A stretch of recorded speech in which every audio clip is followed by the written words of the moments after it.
Con la venia del excelentísimo tribunal.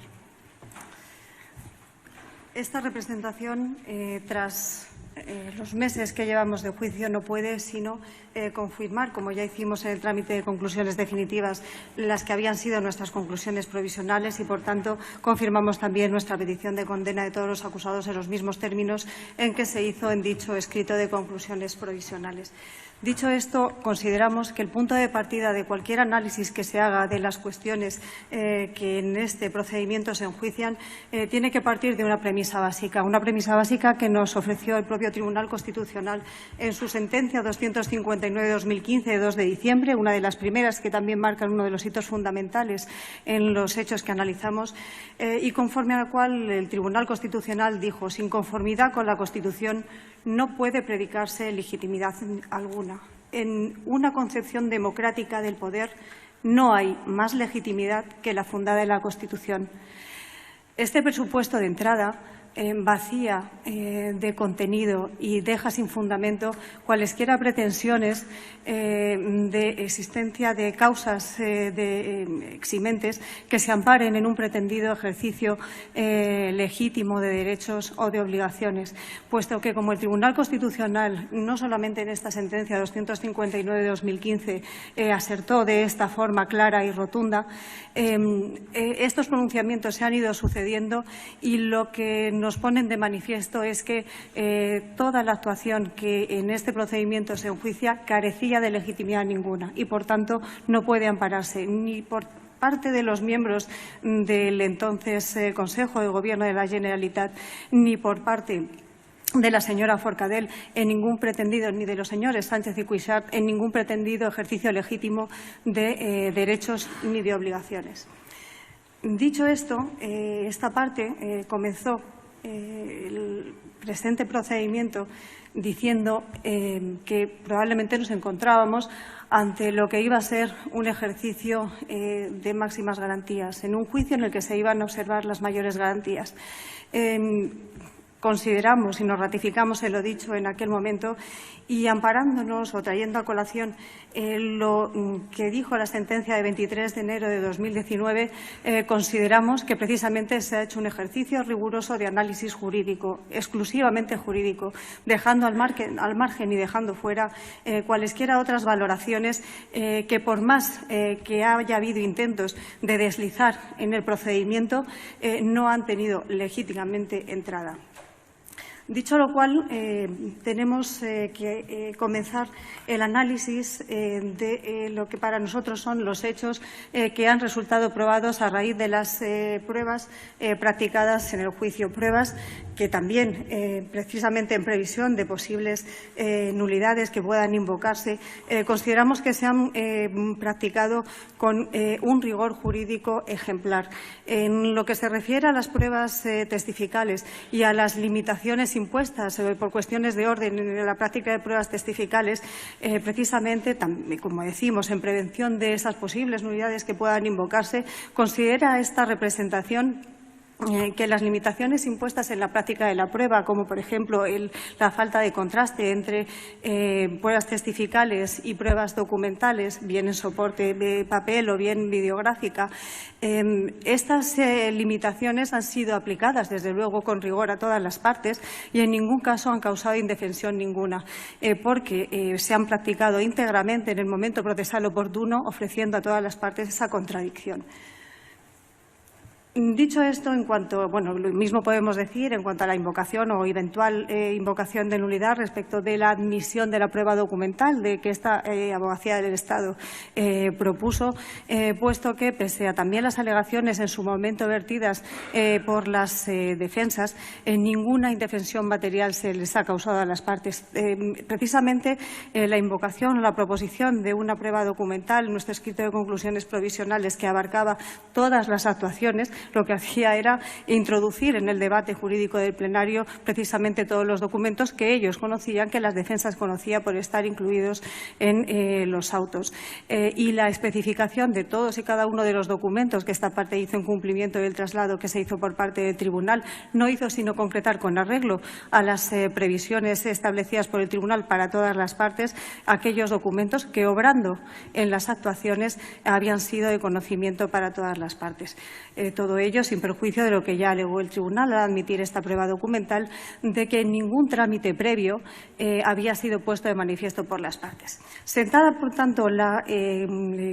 procedencia de la prueba documental y la corrección en la práctica de las pruebas testificales, analizaremos precisamente cómo ha sido o cuáles han sido aquellos hechos que consideramos probados. Y para ello consideramos que podemos hacer un análisis de los medios de prueba atendiendo a cada uno de los delitos por los que esta representación formula su acusación. En cuanto a las pruebas que darían apoyo material, apoyo sustantivo al delito de sedición, podemos distinguir unas pruebas de alcance general que se comprenden, digamos, todo el íter cronológico de aquellas pruebas específicas que vamos a analizar precisamente siguiendo un hilo cronológico. En relación con las pruebas de alcance general, nos tenemos que referir a distintos documentos, como son la hoja de ruta conjunta suscrita en marzo de 2015, en la que partidos independentistas y organizaciones sociales deciden constituir un acuerdo, un marco de acuerdo en el que la finalidad es la independencia pasando por un referéndum de autodeterminación. Hay que decir que, según manifestaciones tanto de los propios encausados como de testigos, como el señor Artur Mas, esta hoja de ruta de 2015 se convirtió en programa político y fue tras las elecciones de septiembre de 2015 y fue precisamente el guión que siguió el Gobierno durante esa legislatura. En cuanto a el siguiente documento es la hoja de ruta de ANC, firmada en mayo de 2015. No obstante, esta hoja de ruta abarca el periodo 2015-2016, habiendo también otra hoja de ruta de los periodos comprensivos de los años 2017-2018. En esta hoja de ruta suscrita en mayo de 2015 se aprecia el concierto de voluntades para iniciar un proceso de independencia, pasando por la celebración de un referéndum de independencia con la cobertura de un marco legal. Hay que tener en cuenta que esta hoja de ruta, firmada por una asociación, por una entidad precisamente que no pertenecía ni al Gobierno ni a ninguna institución pública, sin embargo ya prevé que este referéndum de independencia deberá tener la cobertura de un marco legal, ley de referéndum y ley de transitoriedad. Y en este marco el pilar de la sociedad emerge, se dice literalmente, de forma planificada como elemento de presión frente al Estado y también como elemento de empuje en este proceso.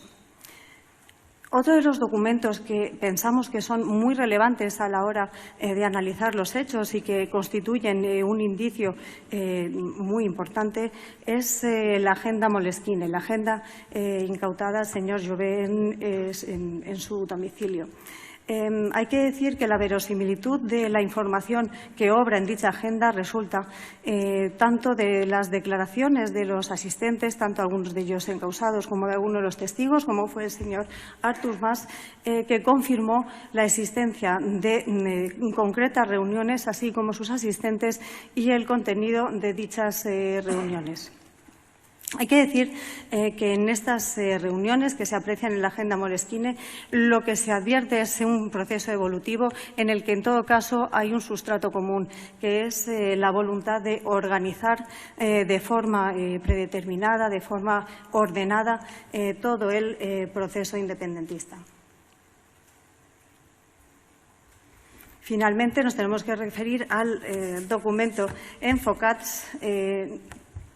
que, sin perjuicio de modificaciones puntuales que se produjeron precisamente al hilo de los acontecimientos, describe cuál ha sido la estrategia seguida en todo este proceso. Sentadas estas pruebas que consideramos esenciales y de carácter común a todos los actores, hay determinadas pruebas, determinados hechos que han resultado probados y que afectan a lo que son los tres pilares básicos en los que esta acusación basa precisamente su pretensión acusatoria. Como resulta de nuestro escrito de conclusiones provisionales, toda la estrategia pasaba por la conjunción de tres elementos o de tres vectores de actuación: la actividad parlamentaria, la actividad gubernamental y la movilización social. En relación con la actividad parlamentaria, los hechos que resultan probados y que son evidencias claras de la conducta que pretendemos que se castigue y se condene son, por un lado, podemos empezar con la Resolución 1/2011 de 9 de noviembre. Esta resolución constituye el pórtico de entrada en esa legislatura, la legislatura 11ª, y insta o da el pistoletazo de salida a todo el proceso independentista y constituyente. A continuación, la segunda resolución es la Resolución 5/2005, legislatura 11ª, de 20 de enero. En esta resolución se acuerda la constitución de una comisión de proceso constituyente. A continuación, la siguiente resolución que resulta trascendental es la Resolución 263/11 de 27 de julio, por la cual se aprueban las conclusiones precisamente adoptadas por este grupo de trabajo. El siguiente hito que creemos que es relevante y sin perjuicio de tener en cuenta que todas y cada una de las resoluciones anteriores fueron anuladas y directamente anuladas en el caso de la resolución 1 y las siguientes en todo caso fueron o bien suspendidas y luego posteriormente anuladas por parte del Tribunal Constitucional, desoyendo en cualquier caso el Parlamento cualquier directriz, cualquier requerimiento que hubiera hecho el Tribunal Constitucional al respecto, para abstenerse de continuar en esa senda que había marcado la Resolución 1/11 y que impedía, ordenaba el Tribunal Constitucional, ordenaba que no se realizara ninguna actuación tendente al cumplimiento de lo establecido en dicha resolución. Bueno, pues como decimos, después de la resolución 263/11 de 27 de julio, el siguiente hito que encontramos es la aprobación de la Ley 19/2017 de 6 de septiembre. No, perdón. Es la Ley de Presupuestos. Hay que decir que la Ley de Presupuestos, el origen de la Ley de Presupuestos, lógicamente, es ese proyecto de presupuestos generales que remite el Gobierno catalán. Es decir, quien tiene la iniciativa para tramitar esa Ley de Presupuestos y el contenido de la misma es el Gobierno catalán. No obstante, una vez tramitada la Ley de Presupuestos, se aprueba y en esta Ley de Presupuestos encontramos una disposición adicional 40ª, así como distintos artículos que contenían previsiones de gasto para procedimientos referendarios o consultas populares. El Tribunal Constitucional suspendió primero y luego anuló esa Ley de Presupuestos precisamente en la medida en que esa disposición adicional incluía una previsión de gasto para el referéndum que la resolución 306 instaba u ordenaba convocar, y anulaba también aquellos artículos que pudieran verse comprometidos por esa disposición adicional 40ª, de forma que lo que prohibía era que se invirtieran, se afectaran cualesquiera partidas presupuestarias precisamente a la convocatoria, organización o preparación del referéndum. Llegando con ello entre medias, hay que decir que precisamente la actividad parlamentaria se vio también marcada por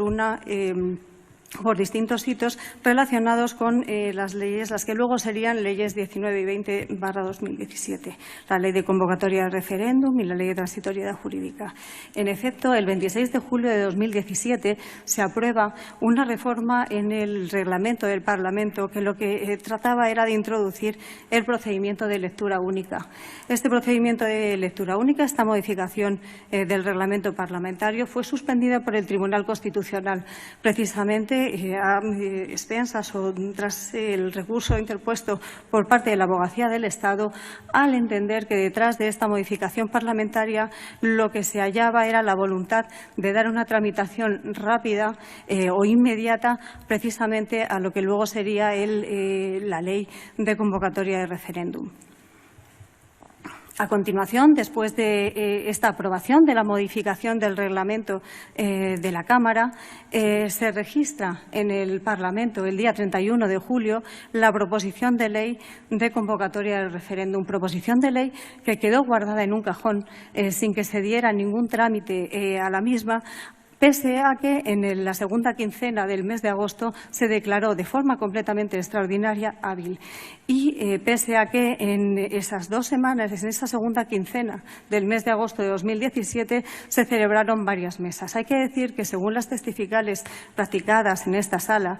por parte de quienes ejercieron la función de secretarios generales, la introducción de los puntos y más de propuestas normativas en los órdenes del día de la mesa se producía de carácter automático en la primera mesa que hubiera justo después del registro de las iniciativas. Sin embargo, en contra con lo realizado hasta ese momento, la proposición de ley que se registró el día 31 de julio no se sometió a la mesa para la admisión a trámite, sino hasta el 6 de septiembre de 2017. Y la decisión de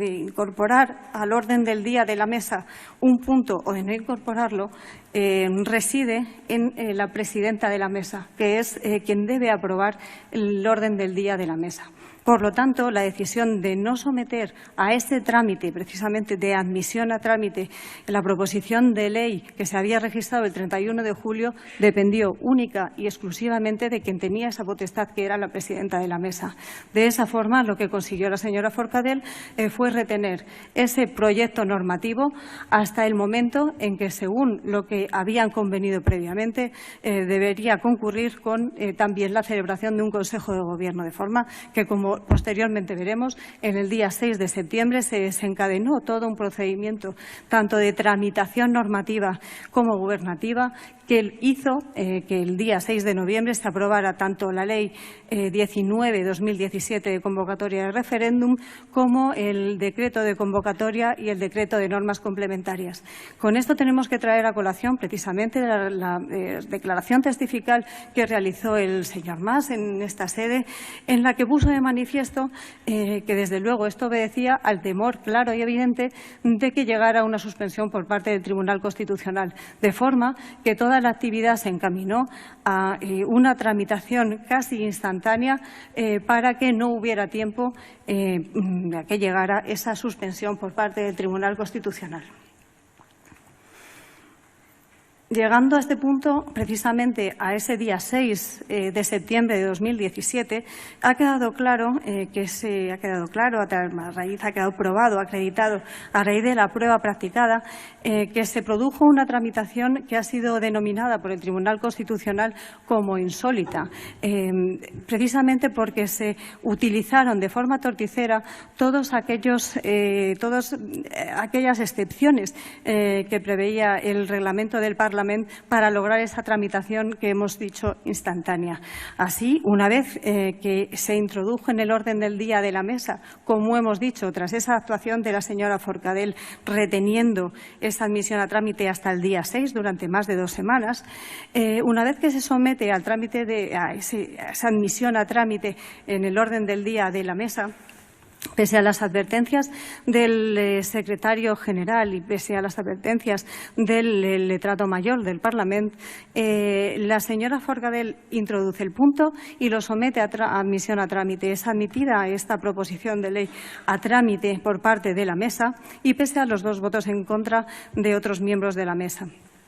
Una vez admitida a trámite, se produce esa elevación de este punto que había sido admitido a trámite al orden del día del Pleno del Parlamento. Esta modificación del orden del día del Pleno, puesto que no estaba en un primer momento para el Pleno que se celebraba ese mismo día 6, se produce de nuevo a petición de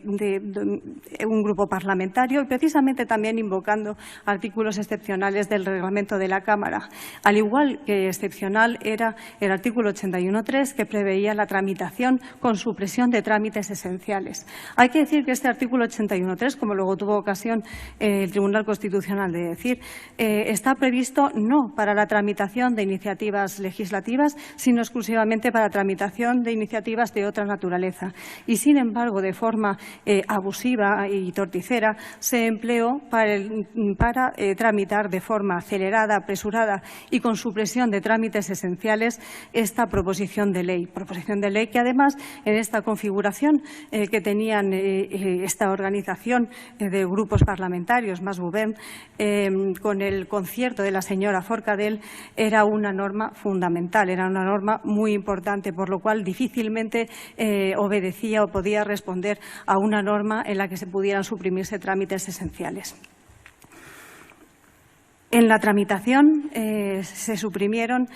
por un lado, se quiso suprimir el trámite de enmiendas, se suprimió o se impidió el trámite de enmiendas a la totalidad, aunque luego se admitieron enmiendas parciales.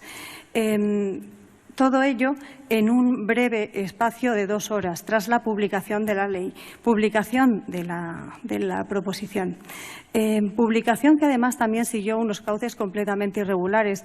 puesto que así como normalmente y en el ejercicio de sus funciones propias del cargo, la publicación la debe llevar a cabo el secretario de la mesa, en este caso el secretario de la mesa, habida cuenta de los múltiples requerimientos que pesaban ya sobre toda la mesa y sobre el mismo,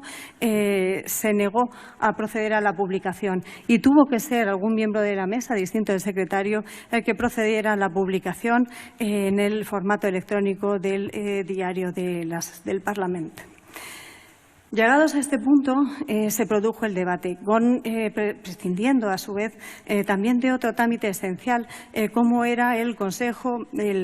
informe del Consejo de Garantías Estatutarias. Se consideró por parte de la señora Forcadell y de la mesa que podía prescindirse de este trámite, habida cuenta de la aplicación de ese precepto excepcional, el artículo 81.3. No obstante, hay que decir que, como consta en la prueba documental, el Consejo de Garantías Estatutarias, precisamente de oficio,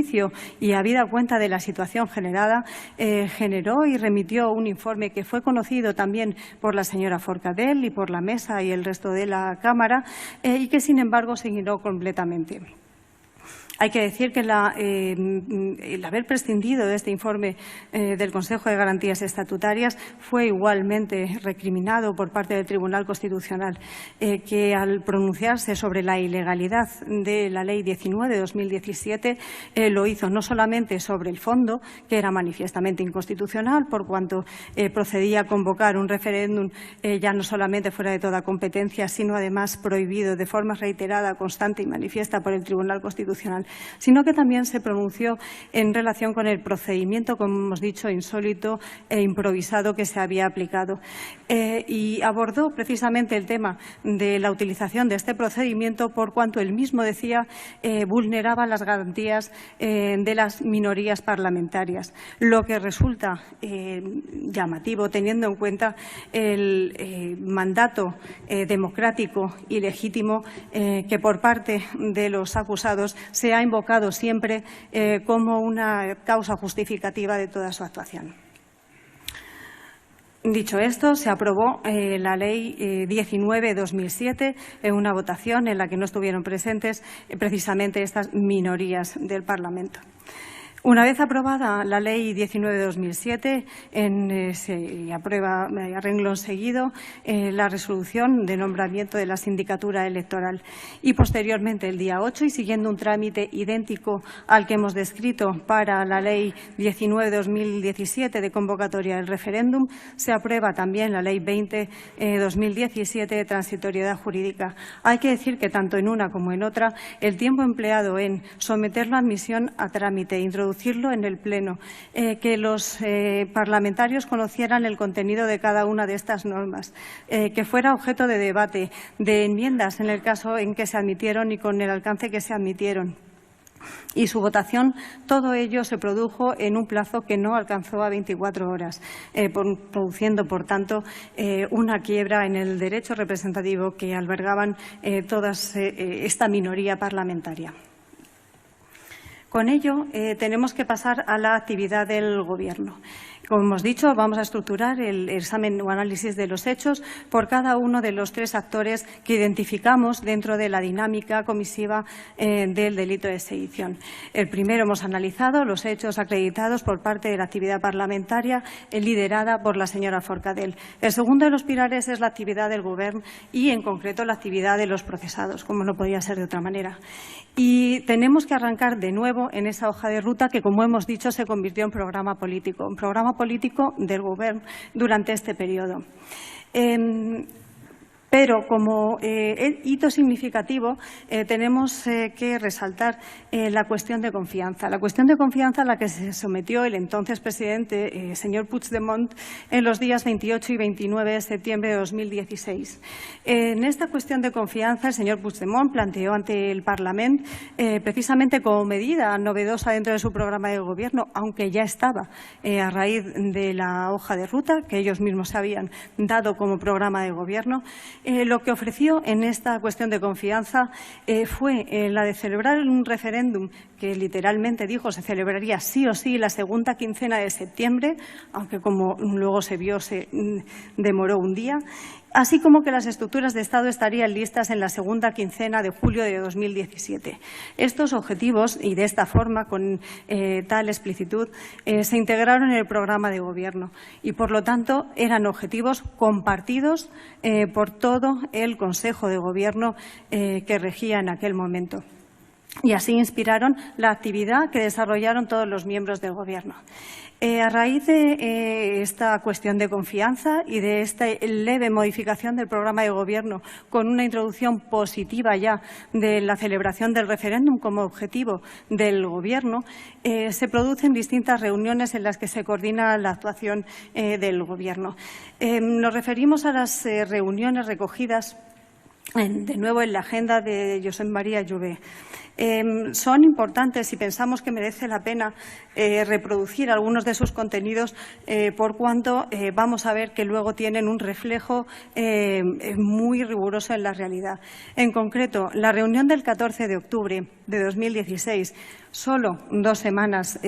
después de la cuestión de confianza y aún menos días después de la aprobación de la resolución 306-2016, precisamente que adoptó esos compromisos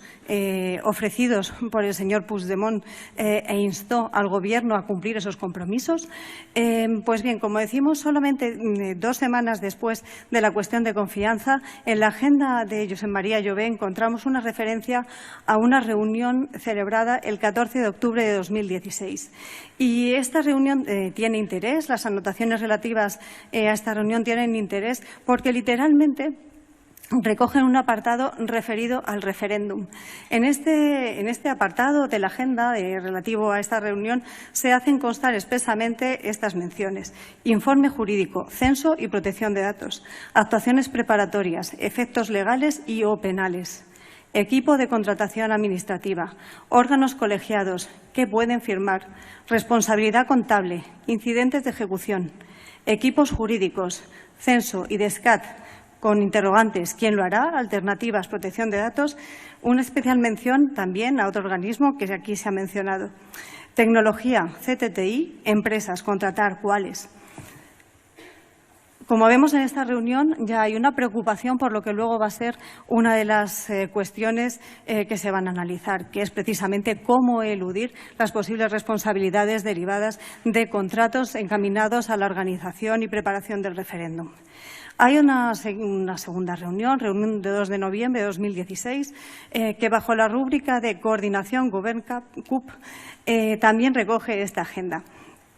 En esta reunión, en los puntos que se enuncian como contenidos de esta reunión, encontramos estructuras de Estado, calendario, Cumbres. Esta mención se refiere a una de las previsiones que también contenía la Resolución 306 de la legislatura 11ª. La siguiente reunión que consideramos que interesa es la constatada el 7 de noviembre de 2016, también entre la CUP y el Govern. En esta reunión, en las anotaciones relativas a esta reunión, hay un apartado que literalmente se refiere a estrategia de referéndum. Y en estos apartados relativos al referéndum encontramos menciones como las siguientes.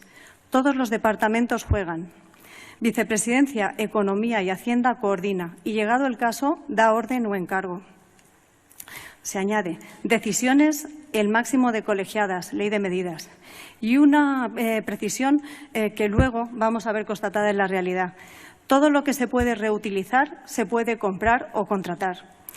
Igualmente, se añade otra mención, también evidencia de la preocupación que reinaba en esta materia. Se dice literalmente, estrategia de contratación, antes de convocatoria, todo licitado y adjudicado. Y una mención a una figura que vamos a ver que ha sido muy frecuente. Literalmente se habla de contratos marco. Finalmente, en la reunión de 8 de noviembre, aparte de esa mención a contratos marcos, se habla de calendario, fijarlo pronto, estamos estudiando contrato, CIRE, materiales, CTTI, así como solicitar informes legales, censo, penal, implicación, requerimientos. Todo ello evidencia lo que son las preocupaciones constantes en esa labor de organización y preparación del referéndum y, por lo tanto, el conocimiento de todos los riesgos que albergaban la realización de todas estas operaciones. Finalmente, nos referimos a la reunión de 8 de noviembre de 2016, en la que se sigue avanzando en esa idea de la cumbre que citaba y que invocaba la Resolución 306, y en la que quien presuntamente identificamos como Ana Gabriel pone de manifiesto la utilización de la desobediencia civil y el papel de los Mossos, pidiendo que se arbitrara un protocolo para que se comunicaran las detenciones de la gente de la CUP si es que las llegara a ver. Junto con estas reuniones recogidas en la Agenda Jouvet,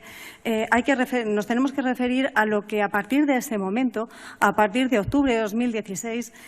fue el auténtico despliegue político y administrativo por parte del Govern, teniendo en cuenta que el Govern, en su función como ejecutivo, tiene las funciones de dirección política y administrativa. Desempeña estas dos funciones legalmente atribuidas tanto por su Estatuto de Autonomía como en cualquier caso cualquier ejecutivo. Por lo tanto, partiendo de esa doble dirección, de esa función de dirección política y dirección administrativa, el Govern comienza desde esas fechas, desde octubre de 2016, un auténtico despliegue administrativo y político para llevar a cabo el referéndum.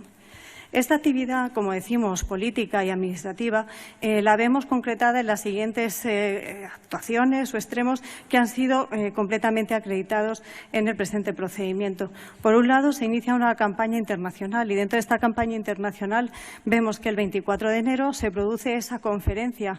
por parte de Puigdemont, el señor Romeva y el señor Junqueras, que fue anunciada o publicitada mediante anuncios el día 23 de enero. Igualmente, se inicia también una actuación administrativa muy intensa mediante la licitación de acuerdos marco, como pueden ser los acuerdos de material electoral que se licita en abril, se publica en abril, si bien el expediente se había iniciado con anterioridad, así como el expediente también del contrato del acuerdo marco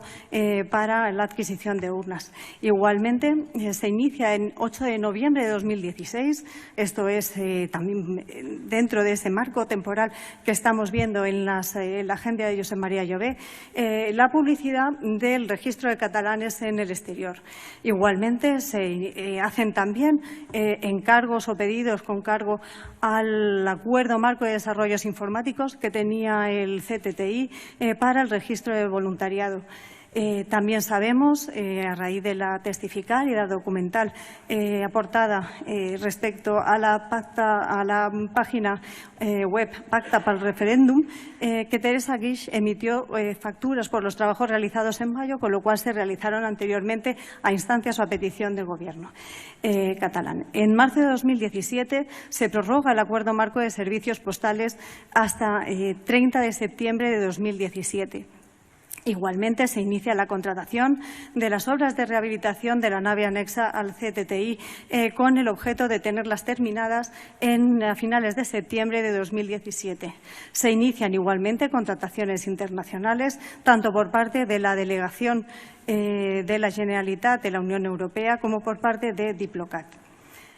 Todo esto, como decimos, es ese despliegue administrativo y político que realiza la Generalitat a partir de la cuestión de confianza y de acordar la celebración del referéndum como uno de sus objetivos de programa de gobierno. El camino que sigue la Generalitat viene de forma continuada y el siguiente hito lo encontramos el 9 de junio. 9 de junio de 2017, en el que se produce un acto formal tras la celebración de un Consejo de Gobierno de tanto la pregunta como la información de la fecha que se había decidido de forma unilateral que se iba a celebrar el referéndum. Por lo tanto, 9 de junio, presentación oficial y pública tanto de la pregunta como el anuncio de la fecha. En este acto comparecieron todos los miembros del Gobierno, puesto que antes había producido una reunión del Consejo de Gobierno, así como estuvieron acompañados tanto de la presidenta del Parlamento, señor Forcadell, así como de otros parlamentarios. El siguiente hito lo encontramos el 4 de julio, en el que se produce también una presentación oficial y pública en dos actos distintos de un borrador de ley de convocatoria del referéndum. Como decimos, se produjeron dos actos distintos, uno en sede parlamentaria y otro a nivel institucional con presencia del entonces presidente, señor Puigdemont, en el Teatro Nacional del Palau. En este acto, del que hemos podido exhibir en la prueba documental un vídeo de la intervención del señor Turull, se hace una presentación oficial de la ley del referéndum. Y es relevante precisamente esta intervención del señor Turull, que siguiendo su filosofía de a cada problema una solución, ya anticipa que ante lo que va a ser la actuación del Estado tratando de impedir, el Gobierno catalán tomará todas las medidas necesarias para garantizar la celebración del referéndum. Igualmente se emitió en dicho acto un anuncio, un spot publicitario en el que ya se anticipaban cuáles iban a ser todas las líneas generales de celebración del referéndum. Ese mismo 4 de julio se produce también un acontecimiento que consideramos de relevancia. Tras la publicación el día anterior, el 3 de julio, en el Punt Avui, de una entrevista al señor Baiget, en el que manifestaba que sería una irresponsabilidad continuar con un referéndum unilateral, ese mismo 4 de julio, y siguiendo una relación de causalidad, como aquí afirmó el propio señor Baiget, es cesado por parte del señor Puigdemont, a no tener esa adscripción, esa fidelidad a la celebración del referéndum unilateral. Es importante tener en cuenta este hito, este cese ante estas manifestaciones, porque ningún otro miembro del Gobierno lo hizo. Ningún otro miembro del Gobierno manifestó la más mínima discrepancia y, por lo tanto, no obtuvo ninguna reacción como la ahora vista. El 14 de julio, siguiendo con este ítem cronológico, se produce una remodelación del Gobierno, una remodelación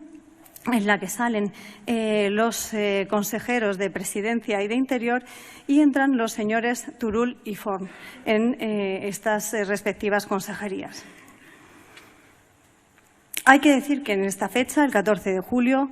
ya era incontrovertido que el referéndum iba a ser unilateral y se iba a celebrar el 1 de octubre. Y era incontrovertido precisamente por todas las actuaciones y anuncios previos que había desarrollado el Gobierno y su presidente. A continuación, los días 17 y 18 de julio, el Gobierno de la Generalitat aprueba dos decretos, el 108 y el 110 de 2017. En estos decretos se reestructuran las competencias de los departamentos y consejerías. Y hay un cambio que también presenta cierta relevancia, como el hecho de que el área de procesos electorales pasara a la vicepresidencia ostentada por Oriol Junqueras. Es decir, área de procesos electorales pasa al ámbito de actuación del señor Junqueras.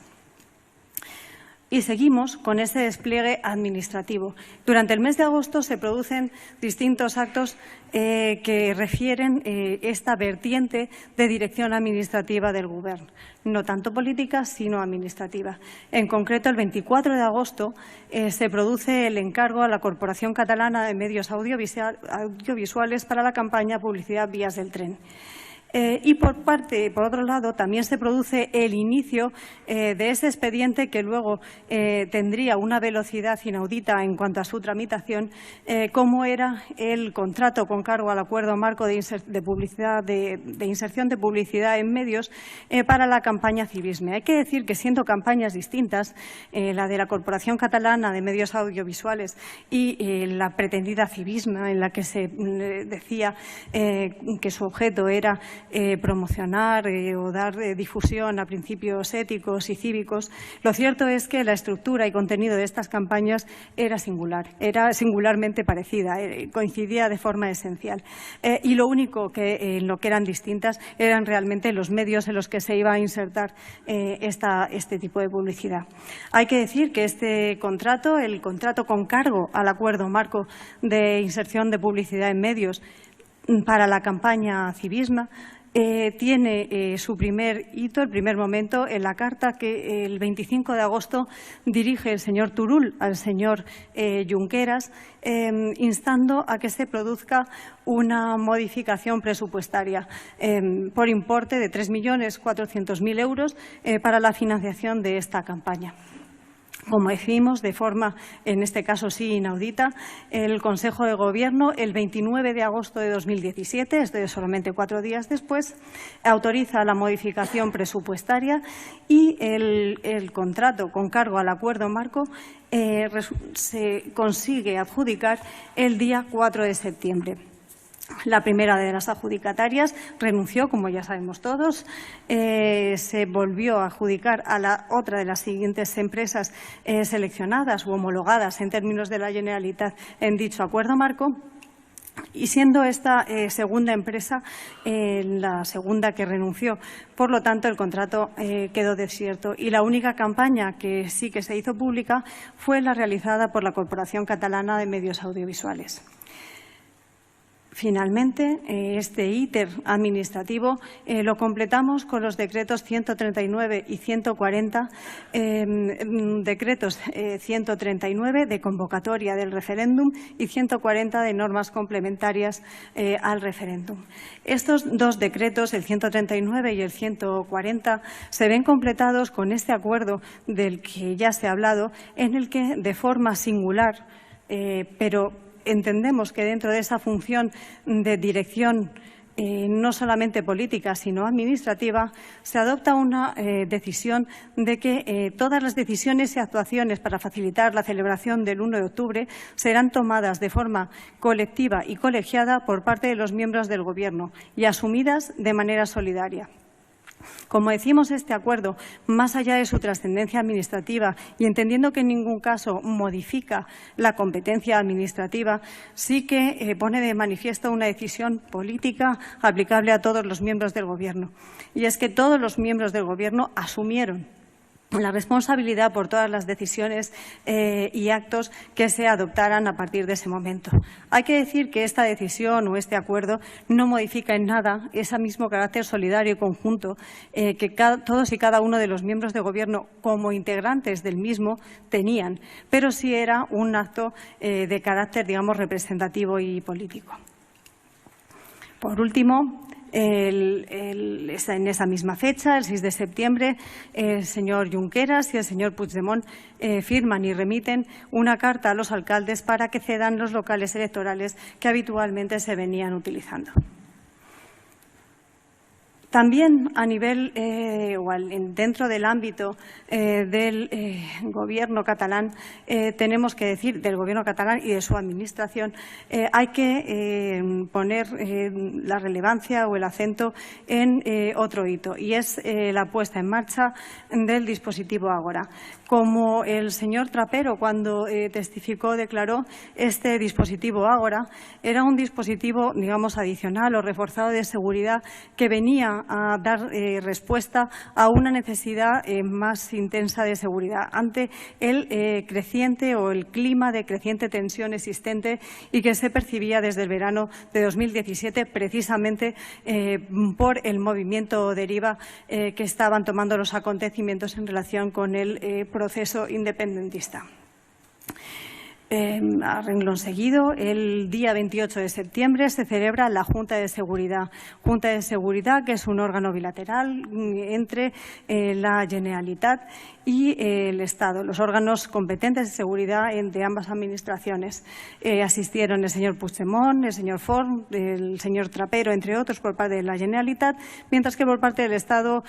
asistieron el secretario de Seguridad, el señor Nieto, el delegado del Gobierno, don Enrique Millo, y el jefe de Gabinete de Coordinación y Estudios, señor Pérez de los Cobos, junto con el entonces secretario general técnico del Ministerio de Interior. En esta reunión, y como se nos ha puesto de manifiesto, tanto por el señor Trapero como por parte del secretario de Estado, delegado del Gobierno, señor Puigcerver, así como por el señor Pérez de los Cobos, se instó al señor Puigdemont a que desconvocara, no haciéndolo. Y advirtiéndole ante la posibilidad de altercados, él insistió en aquella parte dispositiva del auto del Tribunal Superior de Justicia de Cataluña de 27 de septiembre de 2017 que se refería como pauta o criterio de actuación al mantenimiento de la convivencia ciudadana. No así, no le daba ninguna relevancia o trascendencia al señor Puigdemont aquella parte dispositiva en la que lo que se hacía era ordenar que se evitara o se impidiera el referéndum. Bueno, finalmente nos referimos, aunque ya han sido explicadas, a las reuniones de 26 de septiembre y de 28 de septiembre por parte de los Mossos d'Esquadra y el señor Puigdemont, el señor Oriol Junqueras y el señor Forn. Y el tercero de los pilares a los que nos vamos a referir es el pilar correspondiente a la movilización social. Los hechos que han resultado acreditados en relación con este pilar o palanca de actuación dentro de todo el proceso que es objeto de análisis son los hechos llevados a cabo por los señores Jordi Sánchez y Jordi Cuixart. En relación con el señor Jordi Sánchez hay que tener en cuenta, como decíamos antes, la hoja de ruta de la ANC para el periodo 2017-2018. En particular, objetivos estratégicos, apartado cuarto, trabajar coordinadamente con el Gobierno para conseguir el máximo soporte internacional. Se hace también referencia a la movilización de la sociedad catalana durante la fase de aprobación de la Ley de Transitoriedad. Se habla en las líneas de actuación estratégica de que para combatir las injerencias del Gobierno español en las instituciones, la actuación de la sociedad civil será determinante y, lo que es más relevante aún, se asume un papel protagonista. En el apartado 4.3, bajo la rúbrica Respuesta a acciones represivas del Estado español, se dice: hace falta poner en valor el poder de respuesta de la ciudadanía a las movilizaciones sociales convocadas hasta ahora desde ANC. Solo gracias a esta respuesta se dota a ANC de un poder de movilización excepcional y nos exige tener en cuenta un escenario donde debemos asumir el papel protagonista de todas las acciones de movilización. Nos referiremos igualmente a aquel documento hallado en el despacho de Josep María Jové el 20 de septiembre, en el que también se hace referencia a la clave de la movilización para el éxito frente al Estado, así como para que los comunes y otros actores no se puedan descolgar. En definitiva, en este documento, incautado en el despacho del señor Josep María Jové el 20 de septiembre, se hace especial énfasis en el papel que dentro de toda esta dinámica tenía la movilización social. Nos hemos de referir igualmente, no solamente por lo que se refiere al alcance de esa movilización y a la capacidad de movilización, sino también a lo que tenía de concertación con el Gobierno, al acto, por ejemplo, de 11 de junio. Eso es solamente 2 días después de la presentación de la pregunta y la fecha del referéndum, y los discursos que en dicho acto dieron los señores Sánchez y Cuixart, algunos de los cuales se exhibieron mediante prueba documental. Igualmente, se hace una exhibición de capacidad de convocatoria y de liderazgo que ejercían los señores Sánchez y Cuixart en los registros llevados a cabo o en las reacciones a los registros judiciales llevados a cabo los días 19 y 20 de septiembre. Y muy en particular en los hechos acontecidos en la Consejería de Economía del 20 de septiembre. Dentro de este hito, como es el registro de la Consejería de Economía el día 20, hemos de reseñar la actuación de los señores Sánchez y Cuixart. En este acto, a lo largo de todo este día de concentración, se puso de manifiesto esa capacidad de liderazgo reconocida, entre otras pruebas y entre otras evidencias, por la prueba pericial practicada, la prueba pericial sociológica practicada a instancia de la defensa del señor Cuixart, en cuya ratificación los peritos reconocieron de forma expresa ese liderazgo ejercido por el señor Sánchez. Hay que decir que este liderazgo se puso de manifiesto durante todo el día. El señor Sánchez, mediante las instrucciones que puntualmente daba, eso sí, de forma voluntaria y en los términos en que él consideraba a los voluntarios que la propia ANC había generado allí, fue capaz de generar pasillos de seguridad más o menos anchos, más o menos grandes. Eso sí, en ningún caso el señor Sánchez dio instrucción durante todo el día y hasta última hora de la tarde en que tuvo conocimiento de la existencia de armas en los vehículos. En ningún caso dio instrucciones a sus voluntarios para que tomaran medidas de seguridad o establecieran un cerco de seguridad en torno a los coches. Tampoco dio ninguna instrucción en cuanto a la posibilidad de que el pasillo de voluntarios del que tanto se ha hablado permitiera el paso o el acceso rodado con los detenidos. En estos casos el señor Sánchez no dio ninguna instrucción. Eso sí, todas las instrucciones que el señor Sánchez dio cuando lo creyó conveniente fueron debidamente ejecutadas por sus voluntarios. Por los voluntarios y por esa concentración de personas que realmente seguía aquellas pautas que les daban los señores Sánchez y Cuixart. Y como manifestación de ese liderazgo, de ese poder de convocatoria y desconvocatoria que ejercían los señores Sánchez y Cuixart, nos tenemos que referir precisamente a esa disolución masiva de la concentración cuando a cerca de la medianoche los propios señores Sánchez y Cuixart desconvocan primero en el escenario y luego subidos en el patrol de la Guardia Civil a los allí congregados. Hay que decir, en cuanto a este segundo incidente, esta desconvocatoria,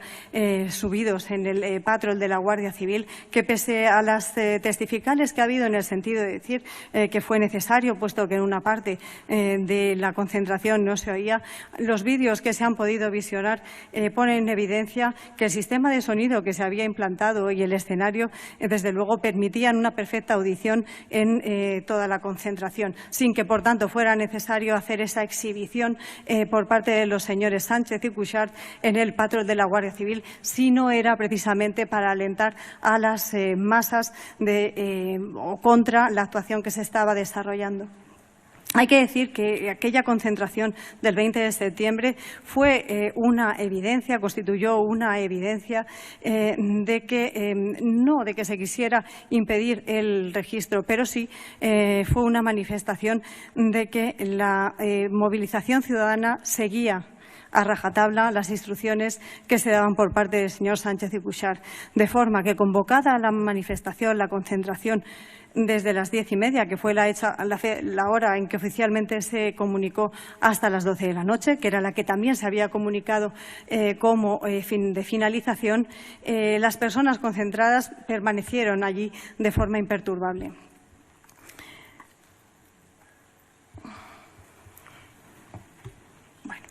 Hay que decir que esta actuación de los señores Sánchez y Cuixart se ve además trufada por distintas comunicaciones en redes sociales. Ya se ha hecho mención por parte de Fiscalía, con lo cual no reiteraremos.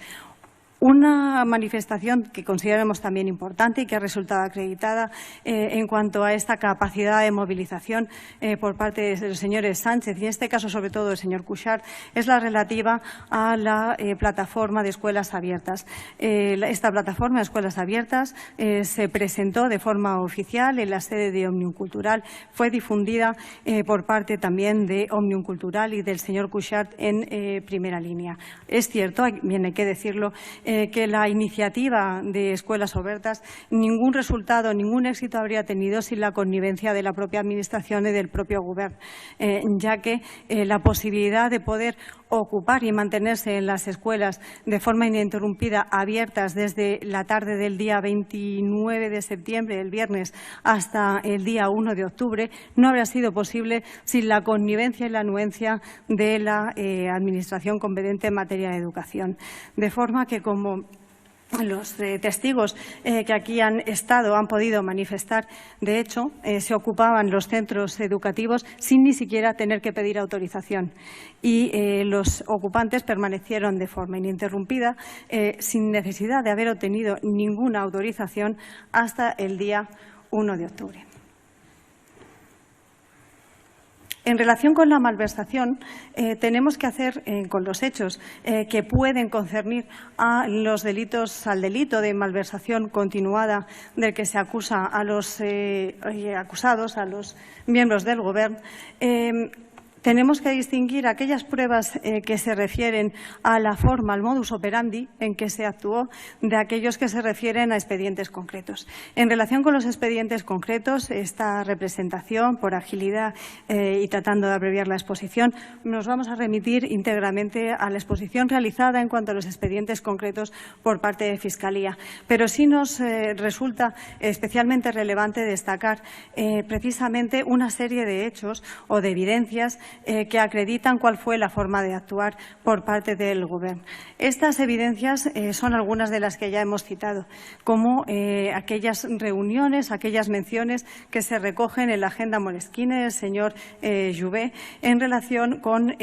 distintos preparativos del referéndum. Son, como hemos dicho, la reunión de 14 de octubre de 2016, en el que hay un apartado específico de referéndum notas y se habla de informes jurídicos, de equipo de contratación administrativa, de lo que pueden firmar los órganos colegiados, de la responsabilidad contable. Como vemos, la sombra del precedente anterior, del 9N, sobrevolaba sobre los miembros del Govern y era una preocupación constante el tratar de eludir esa responsabilidad. Se habla de equipos jurídicos, censo y DESCAT, contratos. En la reunión del 7 de noviembre se reiteran estas preocupaciones. Estrategia de referéndum, todos los departamentos juegan, Economía y Hacienda coordina, decisiones al máximo de colegiadas, estrategia de contratación. Antes de convocatoria, todo licitado y adjudicado, contratos marco. Hay que decir que, como hemos visto, como se ve en los expedientes que ha ido desgranando el Ministerio Fiscal, la mayoría de los contratos de los cuales se predica el tratarse de supuestos de malversación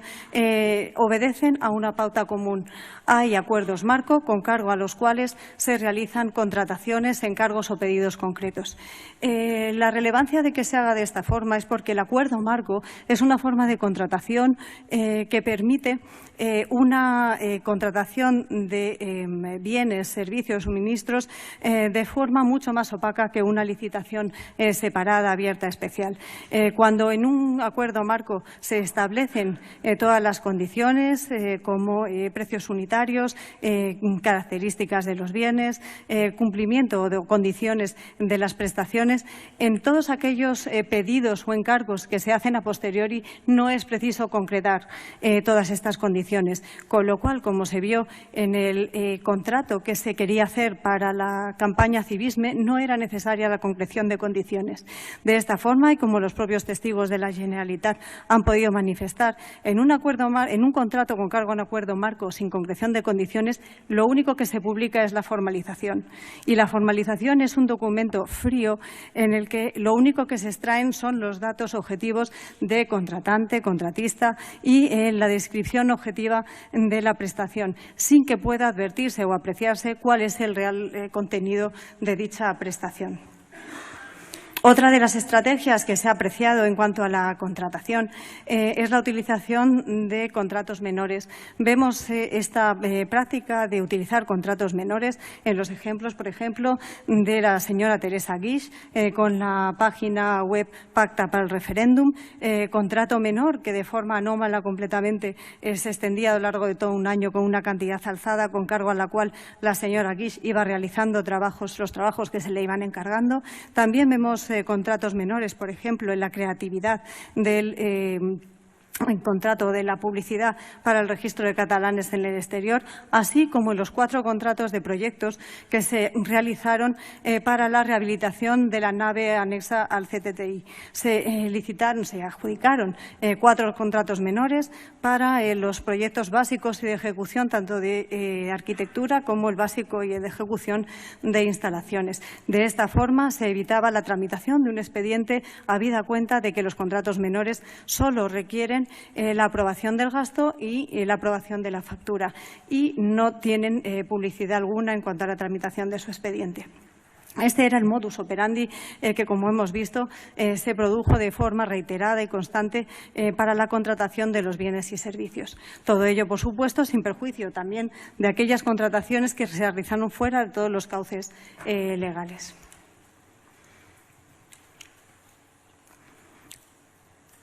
No habiendo sido citado por parte de Fiscalía, sí que tenemos que hacer mención a los servicios o a los bienes suministrados de material electoral. Efectivamente, se ha hablado de que había un contrato marco de material electoral. Con cargo a este acuerdo marco de material electoral había de suministrarse material de papelería, papeletas, sobres, etcétera. Pues bien, hay que decir que una de las adjudicatarias de dicho contrato marco, la empresa Celatum, fue la que suministró todos los sobres que se encontraron tanto en el polígono Can Barris, en Vigues y Riells, así como en la nave de Unipost, en la que se detentaron o se confiscaron todas las tarjetas censales, las cartas certificadas y distintas palets llenos de cajas de sobres. Es importante, por tanto, subrayar que esos contratos marco albergaron o dieron cobertura a esos suministros de material electoral que, sin embargo, no tuvieron transparencia, no tuvieron visibilidad. Igualmente, respecto de la página Conéctate al voluntariado, la mecánica fue la misma. El CTTI tenía un acuerdo marco también con desarrolladores de programas informáticos a los que también se les hicieron distintos encargos para el desarrollo de aplicaciones informáticas para la puesta en marcha de ese registro de voluntarios que serviría para precisamente asistir como voluntarios, como representantes de la Administración en el referéndum que se celebraría el día 1 de octubre. Bien, sentados todos estos hechos que consideramos probados, procede a analizar ahora si los mismos se incardinan en aquellos artículos, en aquellos delitos por los que esta parte pide la condena a los hoy procesados. Pues bien, en relación con el delito de sedición, hemos de referirnos a los artículos 544 y 545 del Código Penal. En relación con ambos artículos, hay que decir que ambos se encuentran ubicados sistemáticamente en el título 22º relativo a los delitos contra el orden público.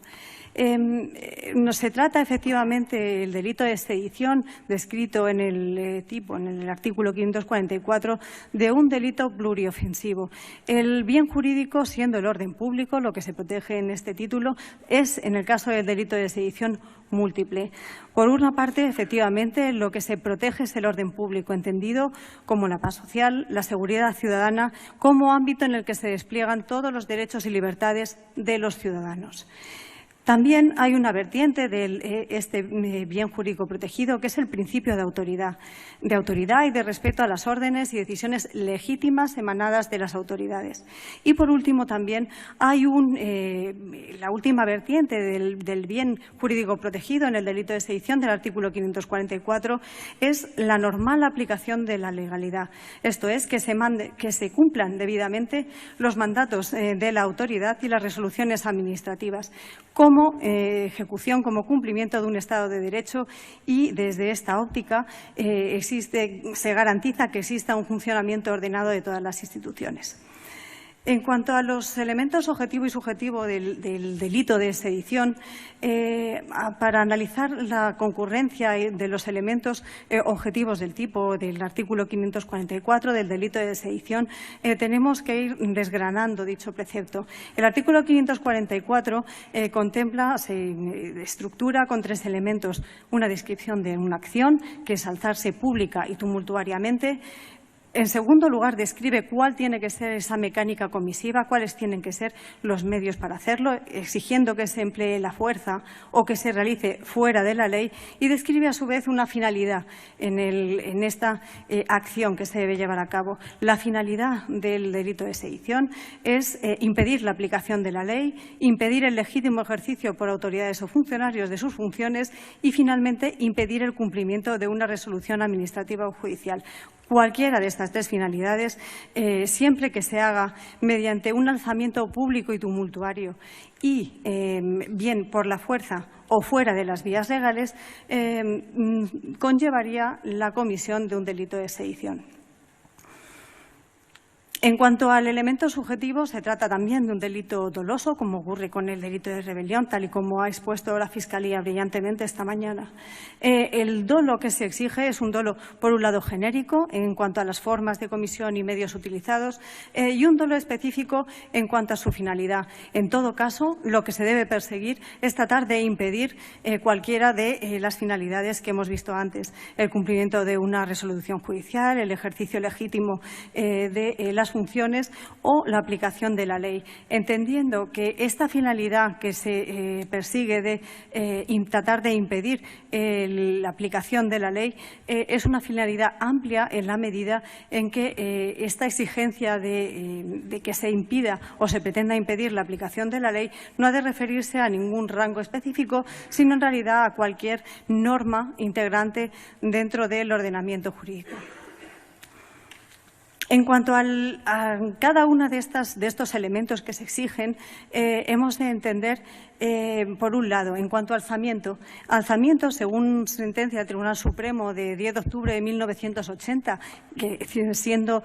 o refiriéndose efectivamente a un artículo o el artículo en la redacción del Código anterior y no, por tanto, a la redacción vigente del Código de 1995,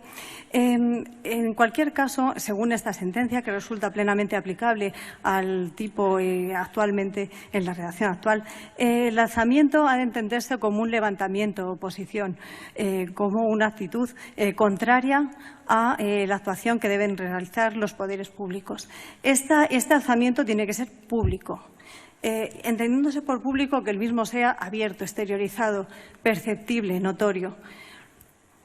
Y, finalmente, tiene que ser tumultuario, entendiendo por tumultuario aquel alzamiento que es gregario, caótico, anárquico. Hay que decir, no obstante, que pese a esta definición o a esta caracterización del tumultuario, del tumulto, como algo caótico, nada impide, y así lo manifestaba ya esta sentencia de 10 de octubre de 1980, que haya una organización, es decir, que esté previamente organizado el alzamiento público. Pues bien, todas estas condiciones, desde luego, se producen en los movimientos, en la reacción, en la movilización social que se produce el día 1 de octubre. Encontramos, desde luego, un movimiento reactivo con carácter generalizado, masivo y, desde luego, público. Es algo notorio y es algo evidente el alzamiento y esta oposición que se produjo por parte de más de 2 millones de personas el día 1 de octubre. Además, hay que tener en cuenta, y resulta acreditado tanto por las pruebas videográficas como por las innumerables pruebas testificales, que lo que se produjo como pauta común de actuación en todos los centros de votación fueron concentraciones masivas de personas, concentraciones masivas que precisamente estaban dotadas de cierta organización y que se habían organizado, se habían preparado para cumplir otro de los elementos fundamentales del tipo, como eran las finalidades. Como hemos dicho antes, el tipo del artículo 544 544 exige que esos alzamientos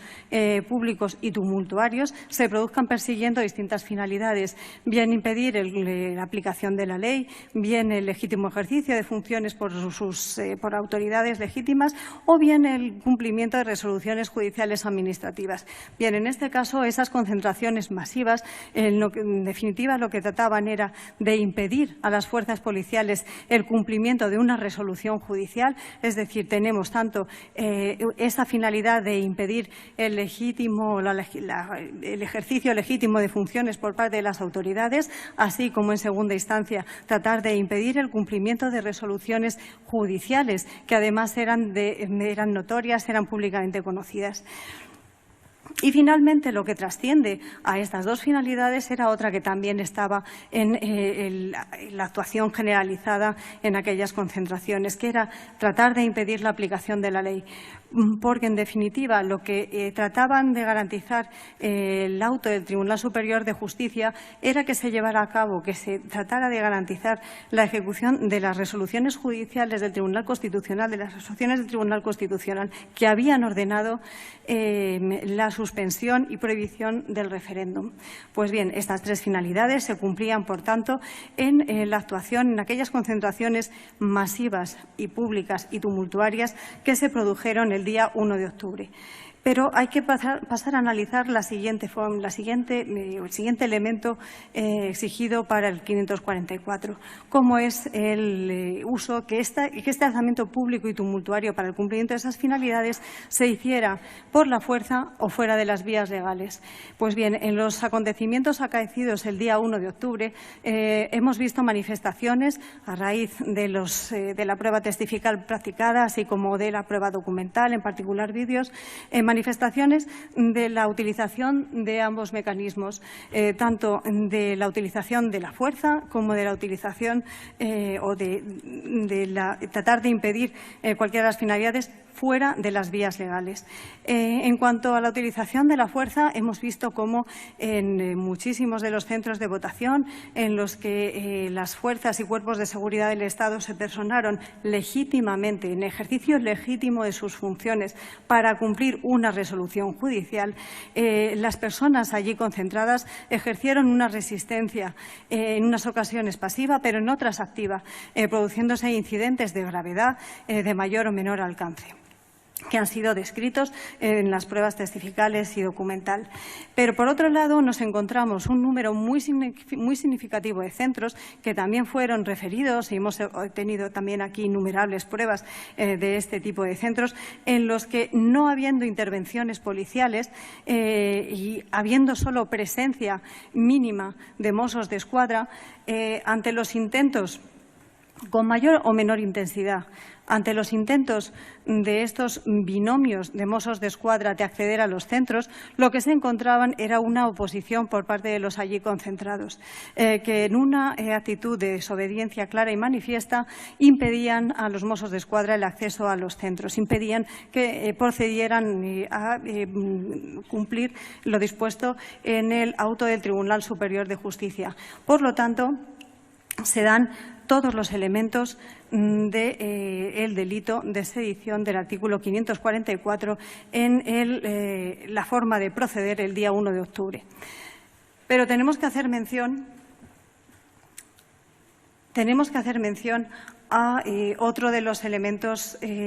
característicos del delito de sedición del artículo 544. Y es que el delito, el tipo del artículo 544, comienza precisamente con una delimitación negativa, y es aquella mención a quienes no fueran reos de rebelión. Pues bien, al referirnos a esta cuestión tenemos que mencionar que el Código Penal de 1995, el Código Penal vigente, precisamente recoge en distintos títulos el delito de rebelión y el delito de sedición. Esta mañana Fiscalía ha expuesto de forma amplia, detallada, cuál era el alcance de esta distinción. No obstante, tenemos que hacer hincapié en esta distinta ubicación y lo que ello conlleva. El delito de sedición es un delito pluriofensivo, como hemos dicho, en el que el bien o los bienes jurídicos protegidos son los siguientes: Como hemos dicho, el orden público entendido como paz social o seguridad ciudadana, entendiendo como tales en la protección de ese ámbito donde deben desplegarse los derechos y libertades de los ciudadanos. En definitiva, que la ley se aplique con normalidad y que se cumplan los mandatos de las autoridades en legítimo ejercicio de sus funciones. Y también es un bien jurídico protegido el principio de autoridad y el respeto a las órdenes y decisiones legítimas emanadas de los poderes públicos. En definitiva, lo tutelado también es el ejercicio de esa función pública por parte de sus legítimos titulares. Y como corolario de ambas vertientes, en definitiva, hay un bien jurídico protegido que es el cumplimiento de la ley. El cumplimiento, tanto mediante esa protección de la paz social y el orden público en sentido estricto, como del legítimo ejercicio por parte de las autoridades. En definitiva, el orden público que protege el delito de sedición no es solamente la no alteración de la paz pública, sino un concepto mucho más amplio relacionado con el orden social y con el cumplimiento de la legalidad y con el cumplimiento del ordenamiento jurídico integrado tanto por la Constitución como por el resto de normas. En este sentido, el bien jurídico protegido del delito de sedición evidentemente tiene concomitancias con el delito de rebelión, como lo muestra precisamente el hecho de que el tipo del delito de sedición comience con esa delimitación negativa, con quienes no estén comprendidos en el delito de rebelión. Pero la distinción entre ambos delitos no viene dada solamente por la distinción del bien jurídico protegido que se aprecia por esta distinta ubicación sistemática de ambos delitos. La fundamental distinción que se encuentra entre ambos delitos es precisamente en los medios empleados para la perpetración del delito. Mientras que en el delito de rebelión del artículo 472 el Código Penal exige que el alzamiento previsto sea público y violento, el artículo 544 para el delito de sedición exige también un alzamiento público pero tumultuario. Precisamente esta mañana el Ministerio Fiscal ha hecho ese análisis de la evolución del precepto y ha mencionado cómo de la anterior redacción en la que se incluía en abierta hostilidad se ha pasado a la exigencia del elemento de la violencia en el caso del alzamiento público del delito de rebelión. Hay que decir que esta precisión de la violencia fue introducida, como se ha dicho esta mañana, en el debate parlamentario de la norma, precisamente para evitar que actividades, actuaciones o conductas que persiguieran los mismos fines del artículo 472, pero que no fueran violentas, fueron castigadas con un delito de rebelión. Cuestión distinta será el determinar ¿cuál es la violencia que exige el delito de rebelión? El artículo 472. Efectivamente, y de conformidad con lo señalado por Fiscalía, esta parte entiende que la violencia no necesariamente tiene que ser física, puede consistir en intimidación, pero tiene que ser una intimidación de violencia y tiene que ser una intimidación que realmente presente caracteres de posibilidad, verosimilitud y ha de ser seria y fundada. En definitiva, para delimitar el alzamiento público y violento de la rebelión, del alzamiento público y tumultuario de la sedición, además hay que tener en consideración que no se puede equiparar violencia en términos de estos delitos con el uso de la fuerza, porque el delito de sedición, el artículo 544, también hace mención al uso de la fuerza como uno de los medios de comisión del delito. Al hablar de que el cumplimiento de estas finalidades se hará mediante el uso de la fuerza o fuera de las vías legales. En consecuencia, no nos podemos referir o no podemos entender que la referencia a la violencia en el delito de rebelión sea o pueda referirse al mero ejercicio de la fuerza. Es cierto, como ha señalado Fiscalía, que desde luego tampoco debe ser exigible el uso de armas ni la existencia de combates, puesto que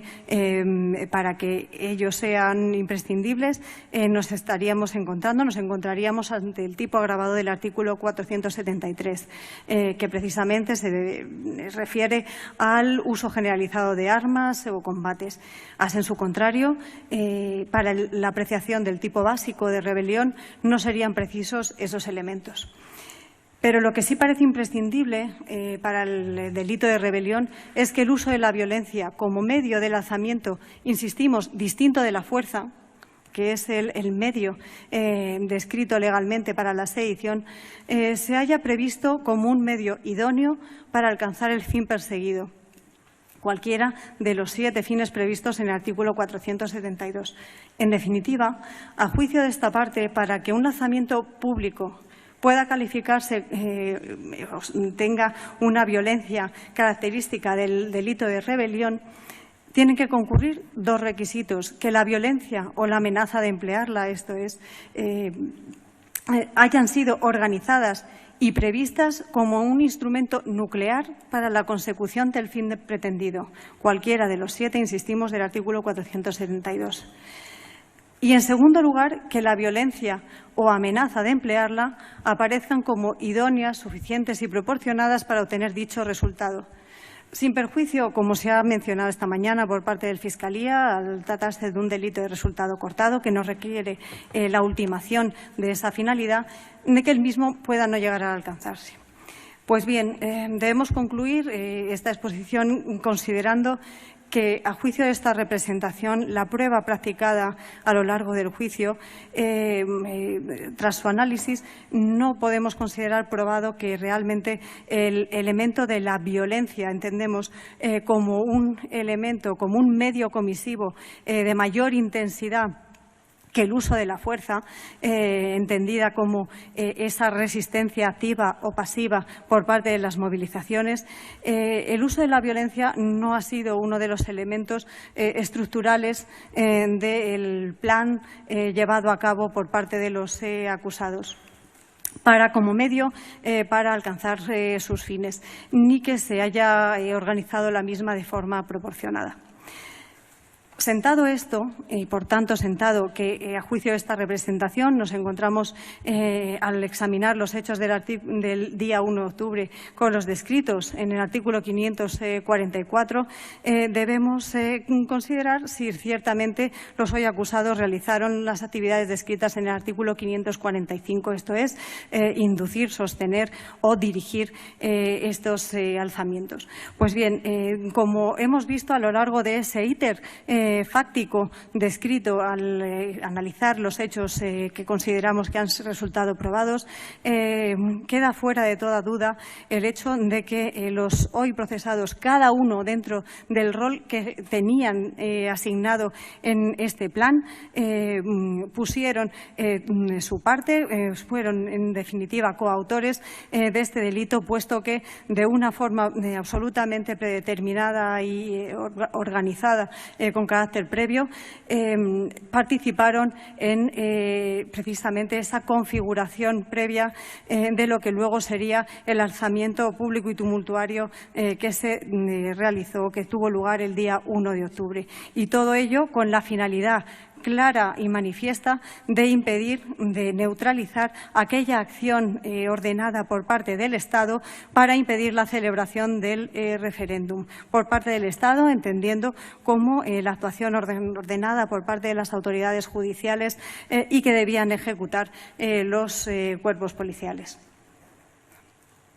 En cuanto a la autoría de los delitos que hemos analizado, en lo que se refiere al delito de sedición, queda claro que todos los miembros del Gobierno, salvo aquellos… El Estado dispone ya de 10 minutos. Bien. Gracias. Gracias. salvo aquellos acusados en los que solo se proyecta una acusación por desobediencia, concurrieron de forma colectiva como coautores de este delito del artículo 545 en coordinación o correlativo con el artículo 544. Precisamente eso nos lleva, desde un punto de vista tanto objetivo como subjetivo del dolo, puesto que queda claro que la voluntad de todos ellos era precisamente la consecución de esas finalidades, así como la consecución de esa finalidad con los medios empleados, puesto que para ello se encargaron bien tanto los agentes de la movilización social, señores Sánchez y Cuixart, como los miembros del Gobierno y la señora Forcadell, cuya participación fue fundamental, de aportar cada uno dentro de sus ámbitos lo que era necesario. En relación con la señora Forcadell, como hemos visto, tuvo un papel fundamental en la creación de esa apariencia de legalidad, en esa especie de marco normativo paralelo y completamente ilegítimo que daba cobertura y que daba fuerza a esa actuación ilegítima o a esa actuación tendente a evitar o impedir el cumplimiento de las resoluciones judiciales. Tenemos aquí que traer a colación precisamente la pericial sociológica, de nuevo propuesta y traída por el señor Cuixart, toda vez que los peritos, a preguntas de esta representación, confirmaron la fuerza o el carácter reforzado que daba a los concentrados, a la gente que se alzó de forma pública y tumultuaria, el hecho de que el referéndum tuviera una cobertura, una presunta cobertura y viniera avalado por sus autoridades. En cuanto a la malversación, a los elementos objetivo y subjetivo, remitiéndonos a lo que ya ha expuesto esta mañana Fiscalía, solo unas breves pinceladas. En relación con el elemento objetivo, el artículo 432 se refiere a aquella autoridad o funcionario público que cometiera el delito del artículo 252 sobre el patrimonio público. Pues bien, hay que decir que en relación con el patrimonio público, dicho precepto, el artículo 432, tras la reforma operada por la Ley Orgánica 1/2015, ha sustituido la anterior mención a caudales o efectos públicos por una referencia más amplia a todo el patrimonio público, de forma que estarán afectados por cualquier actuación constitutiva de administración desleal, de las actuaciones constitutivas del delito del artículo 252, cualesquiera bienes o obligaciones que integren el patrimonio público, a tenor de la definición que la Ley 33/2003 da de patrimonio público, precisamente como todos los bienes y obligaciones de titularidad pública. En segundo lugar, nos tenemos que referir a esa mención de los que, teniendo facultades para administrar un patrimonio ajeno. En este punto y en relación con la coautoría, nos tenemos que referir, como ha hecho esta mañana Fiscalía, en cuanto a la coautoría o la autoría adhesiva o aditiva, que, como hemos referido anteriormente, el Gobierno catalán, el Govern, es el órgano que dirige la actuación política y administrativa. Esto tiene máxima relevancia porque las facultades para administrar patrimonio ajeno, en este caso emanadas de la ley, derivan precisamente de eso, derivan de su condición de órgano que dirige la actuación administrativa. Hay que decir que el Gobierno catalán, el Govern, el Consejo de Gobierno, no ostenta ninguna competencia en materia de contratación, no es órgano de contratación, solamente lo son sus consejeros. Pero el Gobierno sí que establece o impone aquellas directrices, direcciones, órdenes que van a regir todas las actuaciones por parte de la Administración. En cuanto a la causación del perjuicio patrimonial y refiriéndonos o reiterando lo dicho por Fiscalía esta mañana en relación con la prueba pericial practicada, tenemos que marcar que el punto de inflexión es lo que los peritos denominaron la corriente real de bienes y servicios. Esto es el principio de devengo. El principio de devengo obedece a que, una vez realizada la prestación, el servicio, el suministro, es cuando nace la obligación, cuando se produce el gasto. Y es en ese momento cuando se produce el perjuicio, puesto que en ese momento nace un crédito a favor del contratista, del proveedor, del prestador del servicio. En todos los casos analizados hay una prestación real y efectiva del servicio, en la emisión de publicidad, en el suministro de materiales, por ejemplo, de papelería por parte de Celatum, incluso también en los trabajos realizados por la empresa Unipost. En este caso, habría que analizar distintas circunstancias que podemos entender que podrían tratar de cuestionar si realmente se ha producido un perjuicio, como pueden ser, por ejemplo, el caso de que se anule un expediente administrativo. Ya se nos dijo por la defensa de alguno de los acusados que en el caso de las facturas de la Corporación Catalana de Medios Audiovisuales había procedido a una revisión de oficio por concurrir una causa de nulidad. Pues bien, en la declaración de nulidad de aquel contrato o supuesto contrato o encargo verbal para la emisión de esa publicidad, en modo alguno enervaría la existencia de una obligación y, por lo tanto, de un perjuicio patrimonial. Perjuicio patrimonial que, además, se produciría en todo caso respecto de las facturas emitidas por la Corporación Catalana de Medios Audiovisuales, habida cuenta del carácter público de dicha entidad y de la financiación pública que también tiene. Por lo tanto, cualquiera que fuera la vía de pago de estas o la vía de satisfacción de este servicio prestado por la Corporación Catalana de Medios Audiovisuales, ya fuera vía factura y vía pago, ya fuera vía financiación a través del oportuno convenio, en cualquier caso, el patrimonio perjudicado sería el patrimonio público de la Generalitat, sería el erario público, puesto que ha sido este el que ha soportado. Lo mismo podemos decir de los contratos realizados por Diplocat. Hay que decir que Diplocat efectivamente se trata de un organismo público perteneciente al sector público catalán. No es un organismo, no es un órgano administrativo dentro del organigrama de la Generalitat. Pero eso no impide de modo alguno que aquellos gastos generados por Diplocat